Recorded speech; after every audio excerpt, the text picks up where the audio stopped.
You worked at a company for a total of 3 hours. What the hell happened? Yep. It was amicable. I'll start with that. Procurement doesn't sound very sexy or cool to me. Why are you so passionate about it? What's getting you so pumped to solve this? So Procure Pro is a digital procurement platform for the construction industry. And so our mission is to save 1 billion hours of construction admin. The headlines keep saying that AI is ruining our creativity. We won't think for ourselves anymore. Before we've even tried to use our brains, it's in the LLM. And sometimes I'm guilty of that. Going through these tunnels, you lose Wi-Fi, and all of a sudden, you don't have access to windsurf these agents to write code anymore.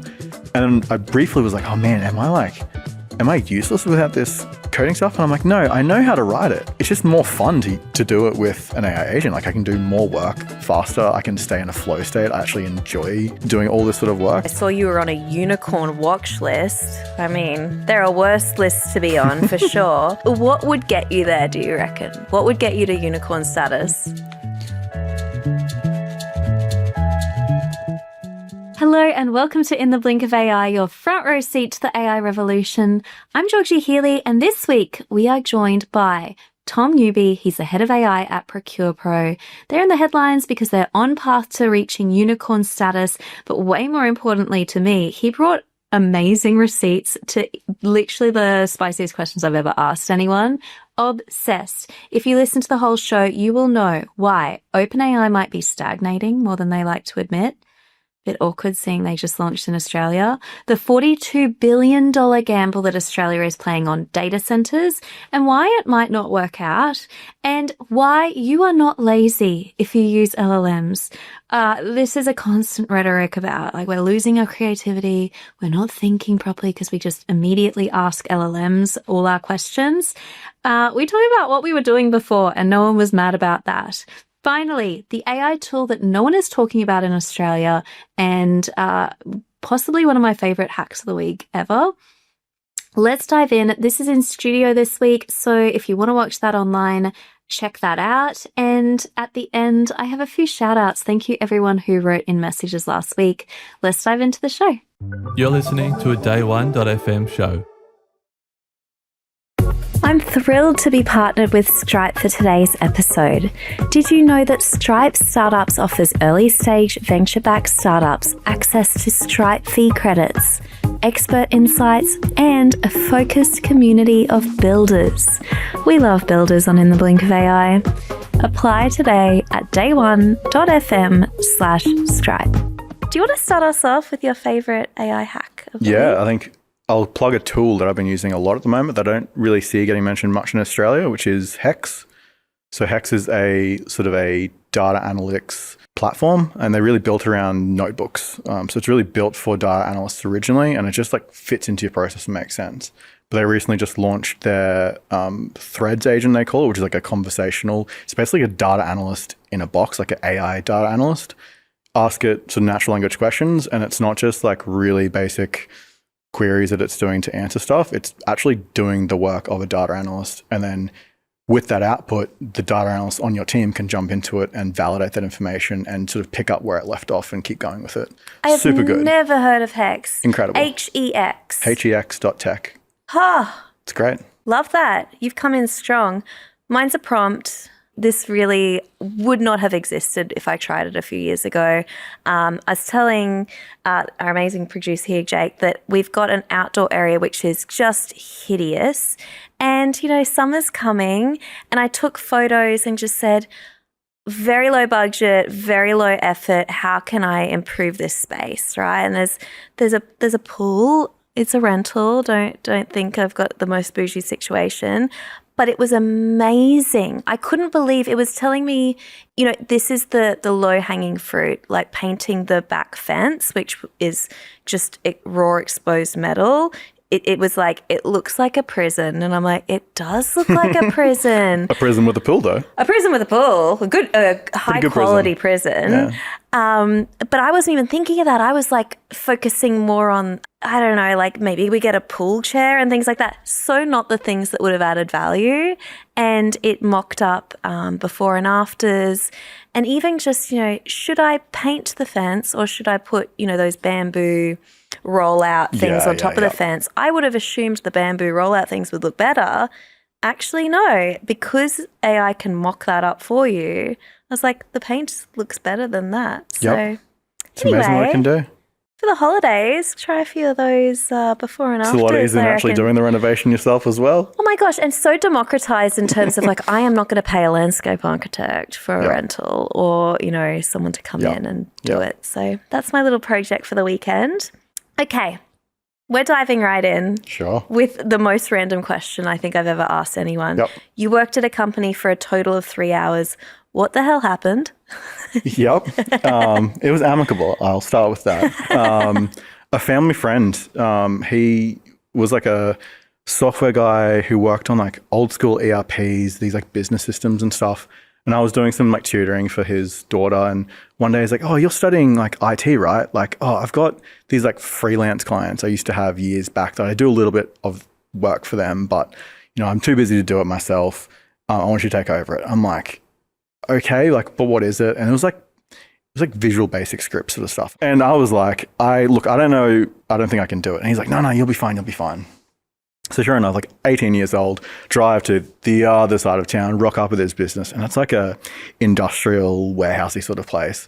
They set me up with this laptop. I'm basically the only person in this office and gave me this like super ambiguous like thing to do in a system I had no idea what it was, in a program language I had no idea what it was. And I'm like, got to lunchtime, I'm like, guys, I've made a bit of progress, but I don't think I can honestly do this. I feel like that's an interesting story because at the moment, a lot of people are non-technical and being asked to become more technical. And there is kind of like a literacy gap that's scary when it comes to that. Any tips on like early days for people that are like, I know I want to be more technical, but I don't know what I'm signing myself up for. I'm the AI lead now. What the hell does that mean? Are there any early signals that you'd say to look for? I mean, I feel like coming back to that example was like, if I had ChatGPT, then I could have just asked the dumb question that was really hard to answer at the time, which is, what is all this? Like, what am I actually supposed to do here? I think that's one of like the little secrets about these AI, ChatGPT and the likes is like, you can ask what you might have otherwise called the dumb questions, but you don't have to ask them publicly. So all that like imposter syndrome stuff, like ChatGPT is not going to snitch on you. Just ask those dumb questions and go for it. I 100% agree. It may snitch on us. Well, not if you keep paying them, so. Okay, good, because I'm scared if it does. The questions I've asked on there, nuts. Tom, I will get on a soapbox for a second and say everyone, or at least the headlines, keep saying that AI is ruining our creativity. We won't think for ourselves anymore. Before we've even tried to use our brains, it's in the LLM. And sometimes I'm guilty of that. But for me personally, I'm building more and playing with projects more now that AI exists. What about you? Totally. Really? Absolutely, yeah. Like, I definitely get the point of like, your instinctive point just comes to be to ask ChatGPT. But I think in so many ways it just replaced a Google search. It's just like it's a more, not objective, it's just more directed Google search. You're getting an actual like answer as opposed to having to read 5 pages to get to an answer. So I think like, it's a bit of a cop-out to say that we've like lost creativity because we go to ChatGPT because we just went to Google search before anyway. No one's saying this. No one's saying you used to just use Google search. Yes. That's such a good point. And no one blamed that for being not creative. Yeah, but I fully agree as well. Like we had this conversation the other day, like, are we kind of losing some of the fun? Like we enjoy writing code as software engineers. Are we losing some of the fun because we don't get to solve the problem quite as much? And I think in some senses that's true, but like if it also unlocks us to do more of it, like more of that work and like have to spend less time on the mundane stuff, like I think that's still a net win. Because we had the conversation because I was on the train from Terrigal to Sydney like recently, going through these tunnels, you lose Wi-Fi and all of a sudden like you don't have access to windsurf, these agents to write code anymore. And then I briefly was like, oh man, am I useless without this coding stuff? And I'm like, no, I know how to write it. One might say lazy, but it's just more fun to do it with an AI agent. Like I can do more work faster. I can stay in a flow state. I actually enjoy doing all this sort of work. So I think like it's still fun. Even writing questions, right? I really firmly don't like using AI to write LinkedIn posts, to write questions for the podcast, things like that. But sometimes my brain is broken at the end of the day and I write the gist of a question. I know what I'm getting at. I want to talk about Australia's AI strategy, and the sentence is garbage. And I'm like, oh, the question is there. The way I'm asking it is terrible. And I'm like, yes, thank you for articulating what I already had in my brain, and it just is not working right now. There's a problem called like the blank page problem. And so we see this with product teams like really acutely, I can say, of like, we open up a FigJam file, we're going to start sketching how a feature's supposed to work. And everyone's on a call and just staring at a blank page, and we're all silent and no one wants to say anything because effectively everyone's like, we don't want to be wrong. Yeah. This is the blank page problem because it's really hard to get started because you're trying to avoid being wrong. And sometimes like the ChatGPT and these sort of things, just to spit out some answers is incredible because it might get you to a wrong answer so quickly that you can be, I hate that because I know of what this. I hate. Yeah, exactly. Yes. The blank page thing really sucks. Yeah, really does. Okay, I think it's time we clarified where you work and what you Sure. do. Yeah. Hi. So you're a co-founder, head of AI at Procure Pro. You work with my girl Shilpa. Shout out Shilpa. Tell us about Procure Pro for the people that are not familiar. Yeah. So Procure Pro is a digital procurement platform for the construction industry. And so our mission is to save 1 billion hours of construction admin. So our customers are head contractors, we call them. They're building sort of office towers, multi-story residential, schools, hospitals. They're not building like the deck out the back of your house sort of thing. What's the biggest burning thing that you want to solve with Procure Pro? We've effectively created the platform, like the place that the work now happens. So before Procure Pro, it is effectively emails, Word documents, Excel, share drive sort of stuff. So we've effectively created the platform that the work now happens on. And so then one of the trajectories we're going down is essentially the Copilot sense of that whole thing. Because there is a place for everything to happen, there is a place that AI can pop in to help you do some stuff.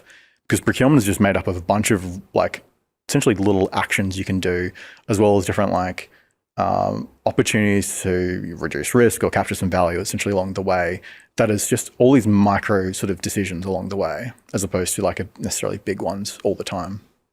And so the Copilot thing is really just about popping in the right place with the right information and like connecting all those dots, stuff that essentially we've seen already replicated in many other industries really well. And there's a great opportunity for us to go there. The other one that we're going down is really just going after essentially construction, particularly procurement's just worst problems. Like they're just painful problems. So the one we're working on at the moment is called bid level. It's the one I'm mostly working on.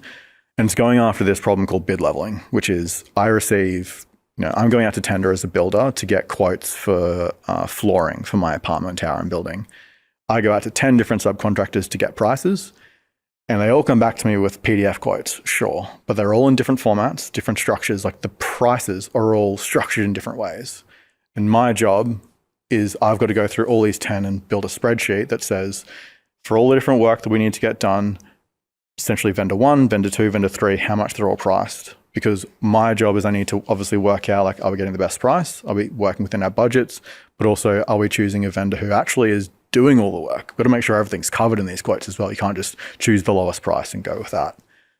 Procurement doesn't sound very sexy or cool to me. Why are you so passionate about it? What's getting you so pumped to solve this? Like, construction is a huge industry. Like, I think 13% of the world's GDP goes through the construction industry.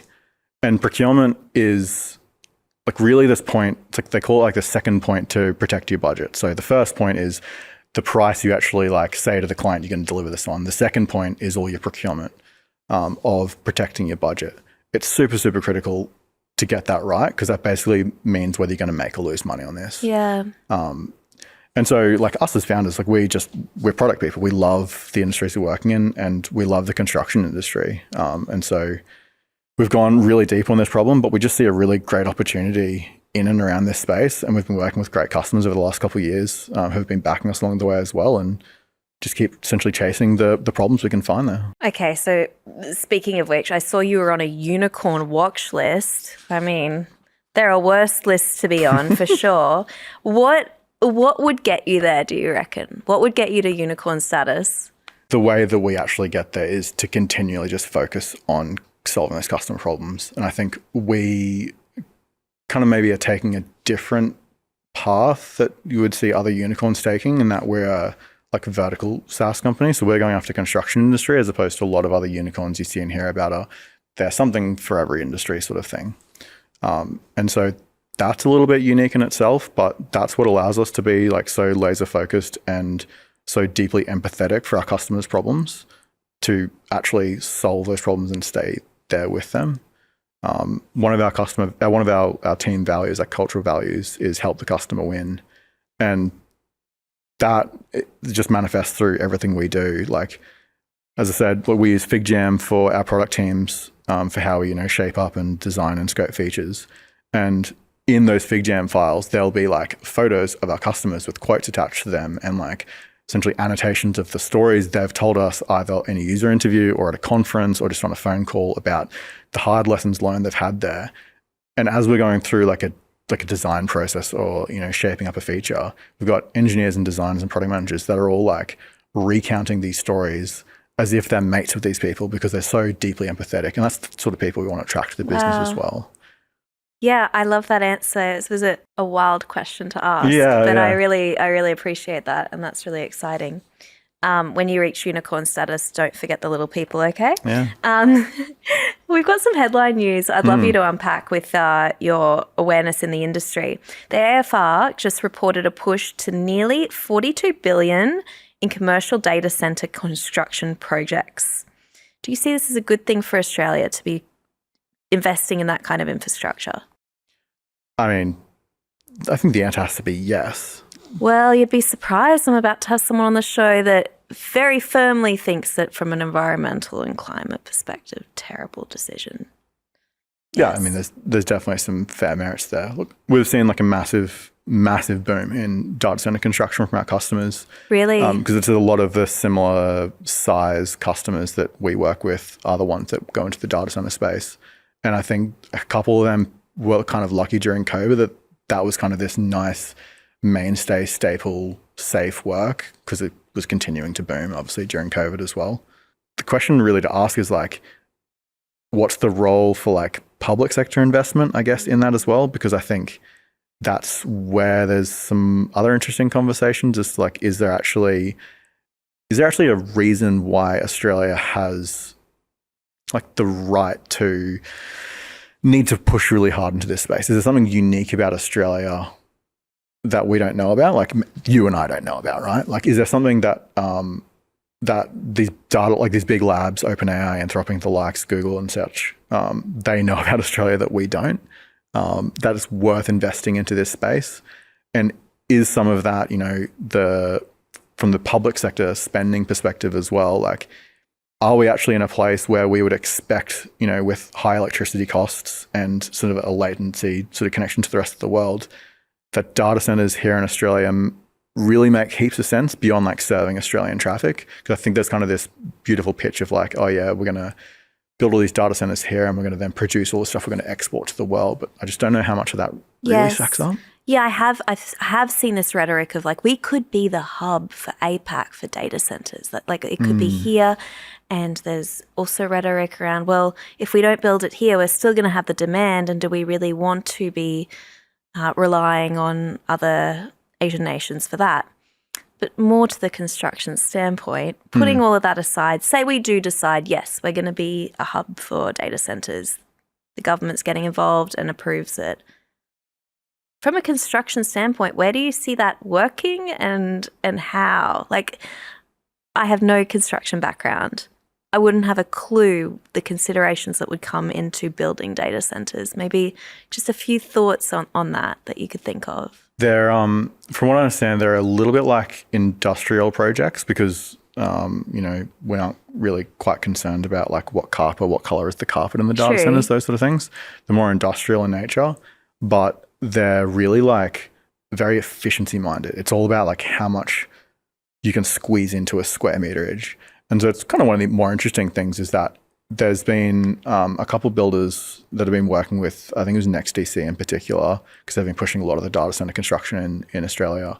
They've been working on sort of like innovative designs that are like mixing a bit of prefab as well, so that because they're building so many of these data centers and there is a bit of like rinse, lather, repeat to it, how can we standardize these things so that we can ship more of them, which is actually really different to most construction. Most construction in like every project is entirely different.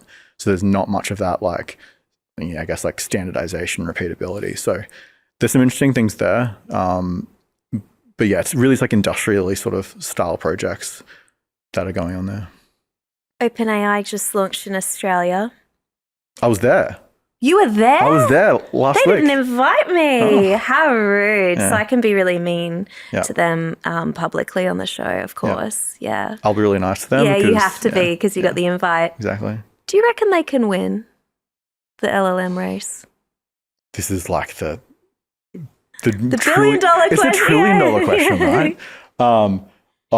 I wouldn't have the foggiest. Hey, like the thing I read recently was that supposedly, I think it was verified, that they haven't done an actual like full-blown training, like model training run since like March last year. It's like 18 months. And it's Everything's super expensive, right? So, super expensive. And everything since then is basically like GPT-4o that's been like essentially tweaked and optimized essentially later on. a lot of people were disappointed by GPT-5 being like, this was not the level up we were hoping for. Yeah. You heard about the code red when Gemini came out. Well, and all today, this stuff. GPT 5.2. Sorry to date the podcast. What? No. Please. Breaking news. Breaking news. Yeah. Tell us GPT about- 5.1 was only like, I don't know, 3 weeks ago maybe. And then Do you code. think that was an answer to Gemini 3? Do you think that I they think pushed so. that release Yeah. just to be like, we're busy? This was sort of what they were mentioning last week at their Australian launch of like, hey, there's something new coming. We can't say what it is. Really? And it's just weird to see something new come out that quickly. But I mean, from our perspective, like the thing that's still strange, the common trope about OpenAI is all their models are very confusingly named and it's not getting any better. But they don't seem to have the mini models anymore. And I think there was a lot of disappointment in GPT-5, I think, from like the general consumer using ChatGPT and the likes, because it wasn't necessarily groundbreaking. But from like the development community, people who are integrating these things into products, GPT-5 Mini is this like absolute beast of a LLM. It's really good at doing tool calls. So it's like the mainstay of integrating into an application, you're probably going to be working with that. But that's stopped. Like 5.1, 5.2 don't work on Mini. So That is fascinating and really Yeah. good to get a peek behind the scenes of where it's being used and valued in certain communities and groups that really rate it.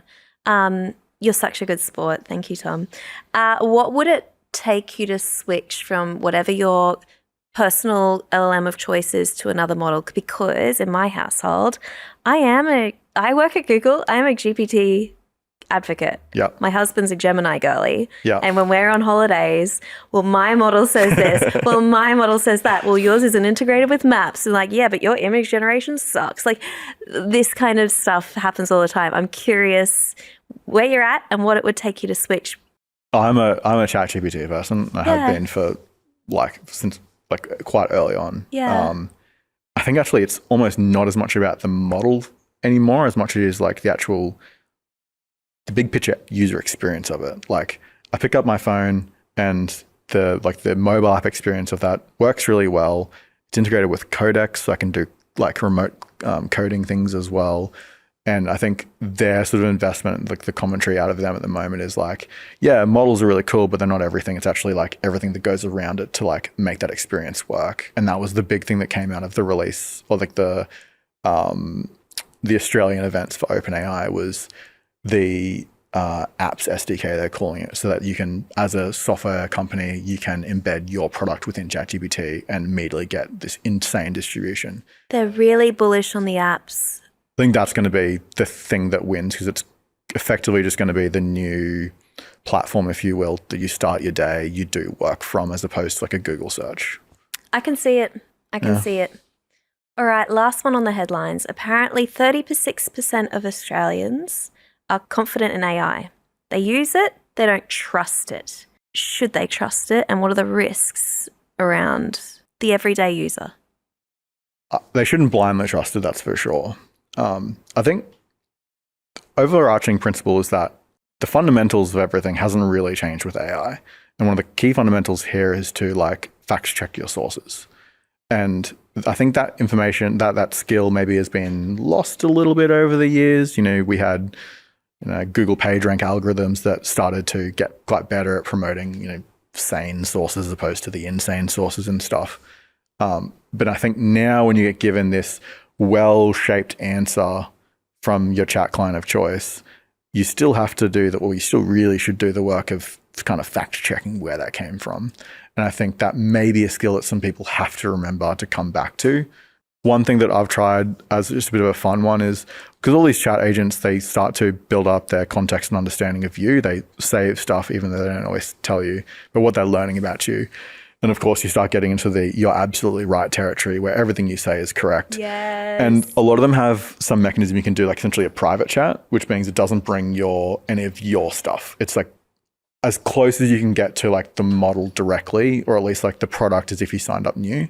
And sometimes it's good just to pull that up side by side and ask the same question again, just to see what it does, sort of taking away the bias of your information. That is a great tip. I have not tried that before.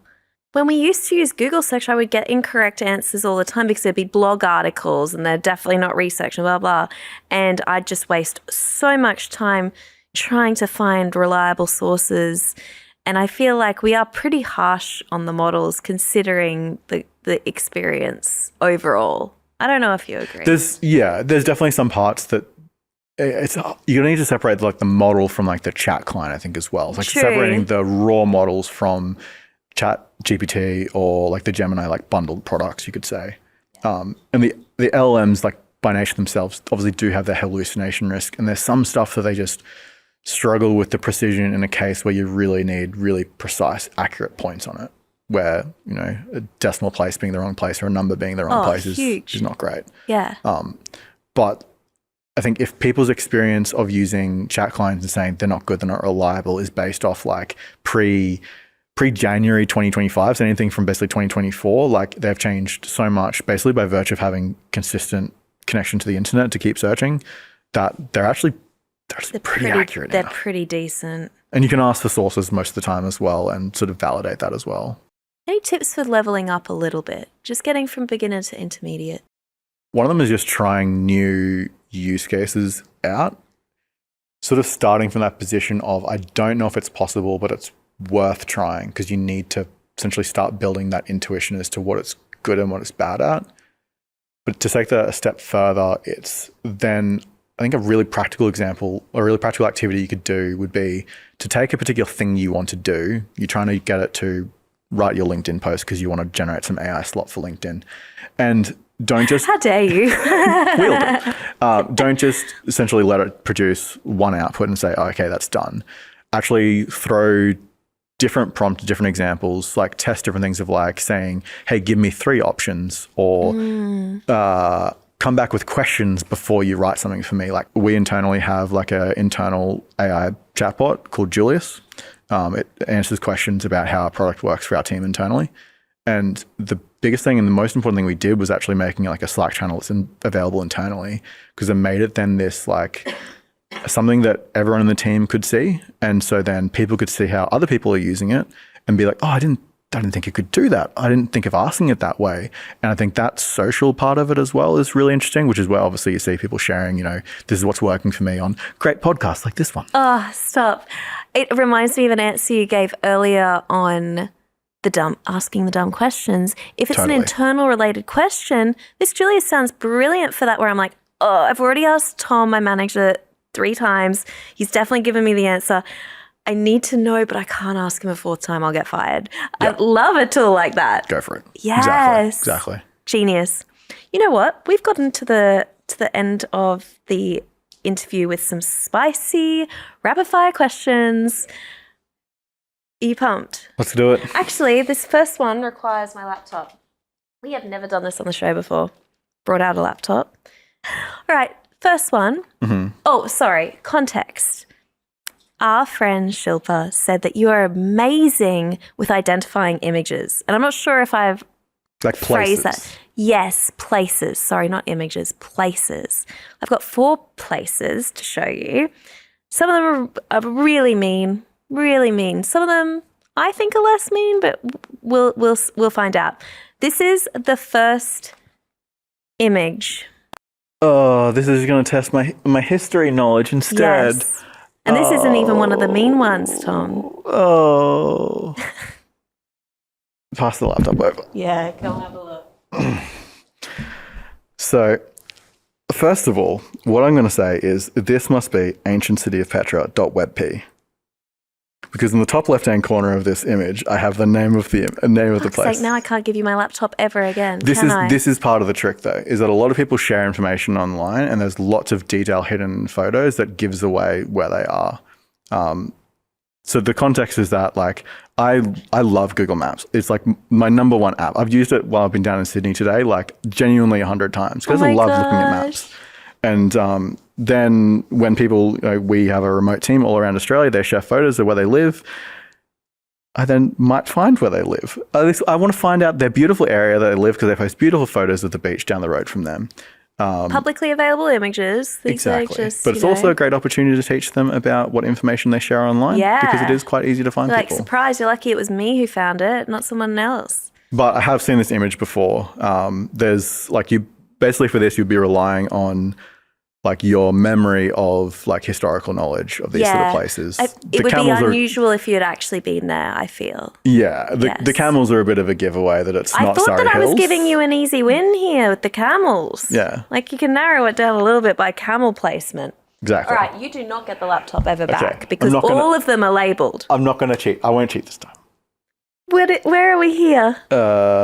These are Easter Island. Yes, yeah. Easter Island. Pretty Very easy, well done. Yeah. Have you ever been? I haven't. I haven't been, no. Tell the audience what you're looking at in this photo. What does it look like? What I'm seeing in the photo is it's obviously a like old historic location. Definitely not a new build here in Sydney, that's for sure. No, construction industry had no part in this. Yeah, I'm trying to sort of just glean from any details of like the people that are in the place. My guess is it's probably somewhere in like, I can see a crucifix at the back, so I'm going to guess this is somewhere in Europe. You're right, correct. And like it's giving like catacomb sort of vibes. It is, yeah. Yeah. This is Wieliczka in Poland. It's their salt mines. Did you know they had salt mines in Poland? I did not know. Fun fact. Been there. It's quite cool. Yeah. Quite eerie and interesting, right? Looks pretty cool. You'll never get this. What are we looking at in this photo? We're looking at a bunch of rocks, and I wish my geology knowledge was better to tell you what sort of formation they were. A bunch of rocks in an ocean. There's some people kayaking. Yep. Looks like down there. I'm going to narrow it down for you. It is in the Southern Hemisphere somewhere. It does not look warm and toasty. It's not warm and toasty. Yeah. Very, very good. It's on the southern side. Definitely not the Great Barrier Reef, that's for sure. No, not Cairns, that's for sure. You got really limited information for me to run off here, except if I obviously knew these. Look, I gave you ocean, I gave you rocks. What more do you want, that's mate? Like 40% of the world. That's fine. My guess is going to be somewhere in South America. Ooh, no. Further south. Think closer to Antarctica. Like souther than South America. It's in Tasmania. I mean... Great. I was assuming you were saying like you're situated in South America. Now go south from there, and Tasmania is somehow located below that. Basically right there. Sure. Yeah. Okay. Really cool. Cool, right? Yeah. Have you been? I've done this kayaking thing is that you? No. This is a random Google image, but it's a great kayak trip where they take you on like this speed boat around there. But I knew you'd never get it because it's just random ocean and rock. But I had to test you anyway. Some people would. I love how you saw the crucifix and you're like, I'm thinking Europe. And I was like, wow, that would not have occurred to me. All right. Now, I hate asking this one, but I have had permission from yourself. Mm-hmm. Does having ADHD make you better than non-neurodivergent folks when working with LLMs? The normies. I'm not saying that. I'm not saying that. Fine, I'll say it. I guess it depends on whether, you're talking about like working with LLMs from like the chat client or whether it's like working with them, like integrating them. I think overarching, like the thing that I've found with ADHD, and I found a lot of people in similar situations, is you can kind of pattern match really quickly. There's a lot of like, it looks like intuition, but it's effectively just pattern matching of information because your brain kind of works a little bit differently, that you don't really like follow the sequences of thought quite as much, and you kind of leap between things. And so in a sense, that can be really good with working with LLMs because there's a lot of uncharted territories with what we're doing. And so it can be really useful to have these divergent thoughts or these divergent ideas as to how we could solve the problem, or that intuition as to like, why is it kind of struggling with this problem, and then trying to like engineer a solution around it. But it can kind of come at a bit of a con as well of with that, if you don't have the ability to have that like sequence thought when you're trying to solve a problem methodically, which is like the engineering part of solving the problem, that can still be a challenge, obviously. But I think it's a net win. Like just the simple thing of LLM spit you back like a bunch of text, code, whatever it is, super quickly. Like my brain works really quickly, and I can read that really quickly and then move on to the next thing. Like because my brain just works at that sort of speed.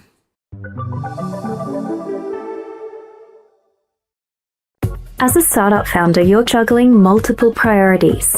From the expected, like finding product market fit, to the unexpected, like customer requests for SOC 2 or ISO 27001 certification. Achieving compliance is time consuming, and time spent on that is time away from the needs of the business, and that's where Vanta comes in. Vanta is the all-in-one solution for startups to become compliant quickly and build a security foundation with ease.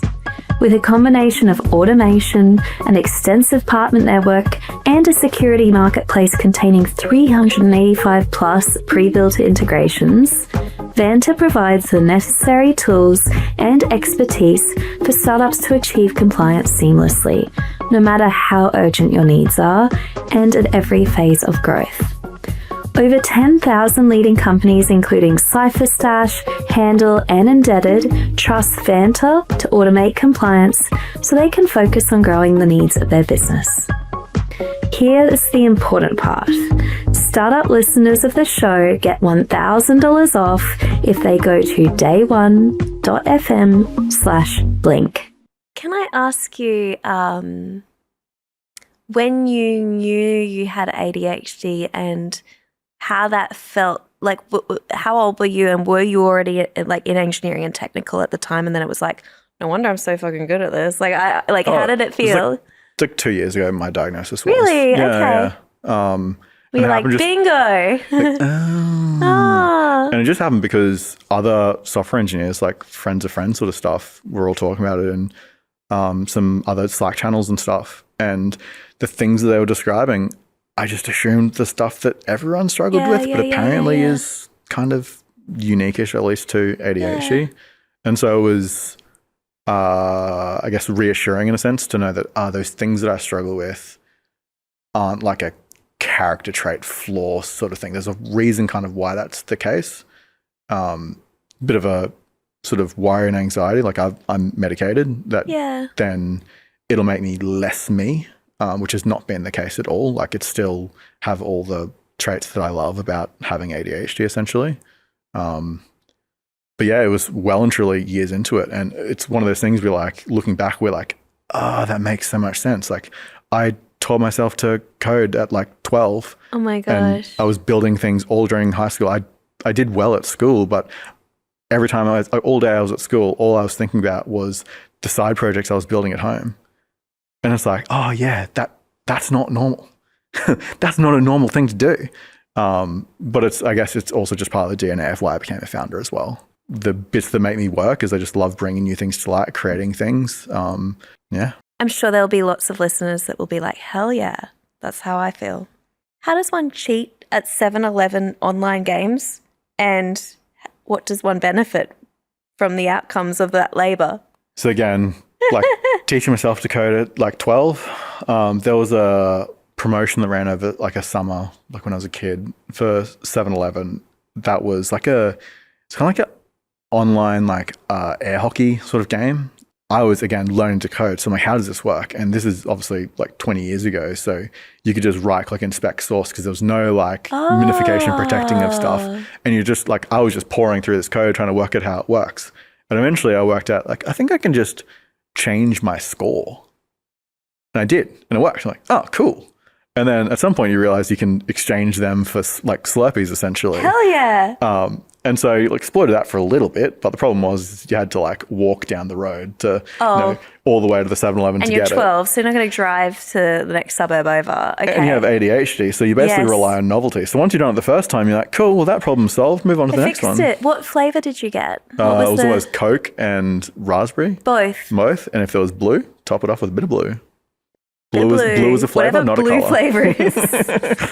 Okay, maybe I have a form of ADHD because I can't mix flavours. I cannot, never the two flavours of anything shall meet. I mean, I'm not like a mix them all around. Ooh. Bit on top, bit on bottom. It's fine. But then they mix.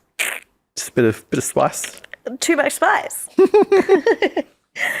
All right, I love this. You have a baby that turns 1 on Boxing Day. That's so soon. Congratulations.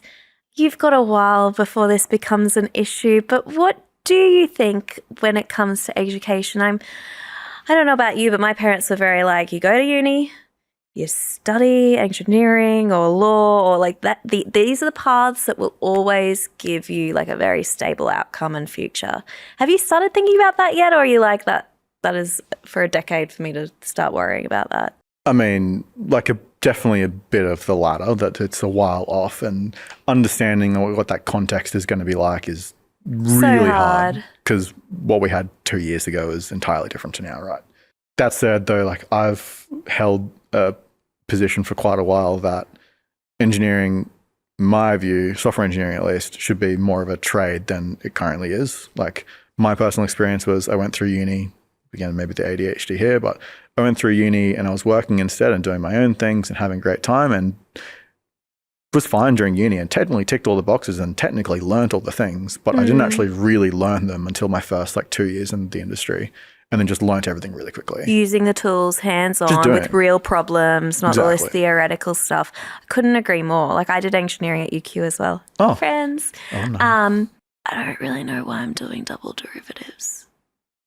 And I did, but what? This was my story going through uni, is that, again, like the message you got from family was like, oh, software engineering is like, I don't really know anyone who's a software engineer. Yes. But you would have been the same thing. Queensland, engineering, mining, boom. So it's like metallurgical and chemical. Why? Queensland. Exactly. I saw the graduate salaries and I was like, bingo. Do I want to live in the mines? No, I actually don't. So the consolation we made was that I did like electrical and IT, because it's like kind of hedging your bets a little bit. To the listeners, by the way, that is the hardest engineering. That is the hardest one. What, electrical? Hell yes. It makes me feel better about dropping out 2 years in. No, oh my gosh. And we both know the worst one. Let's say it together. Civil. There's nothing civil about a civil engineer. Yeah. Oh my gosh, one more question for you. Queensland tech scene, is it ever going to compete with New South Wales and Victoria? And I say this as a strong Queenslander that loves Queensland. Does it need to compete? Will it compete? Do you want it to compete? What do you think? I'd like it to compete. I don't think in a reasonable time horizon it'll beat Sydney or Melbourne, just from like sheer numbers of population, the size of the scene and stuff like that. Like I've been down there a few times recently. Like it's really great. Like there's really active down here in Sydney, and you can meet a lot of founders, and there's a lot of energy and buzz that it's there in Brisbane. Like it's definitely there, but a lot of these people are just quietly at home doing their work and being quite successful in it as well. So kind of a different scene. But I'm still like bullish and optimistic for it. I think the problem is that we don't have the like success story. Like the story goes that big company or company starts, they become successful, and then a bunch of the early stage employees get a bit of ESOP, or they have a successful like exit themselves, whatever. And they then go start the next company. It's the generational then, the ex-Canberra, ex-Atlassian, ex-Safety Culture, then they start their own little business, thus sort of fulfilling the cycle of creating the ecosystem. We haven't really had a lot of that in Brisbane yet, which is maybe a bit of a shame, and maybe just part to the fact that it's difficult to scale a tech company with a large home base in Brisbane with a lot of tech talent, because there's not a lot. and you're still competing against mining and bit of finance in a lot of gambling companies. Really? A lot of gambling companies. I didn't know that. Yeah. Yeah. But I agree with you. There are some diamonds in the Queensland rough. Oh, yeah.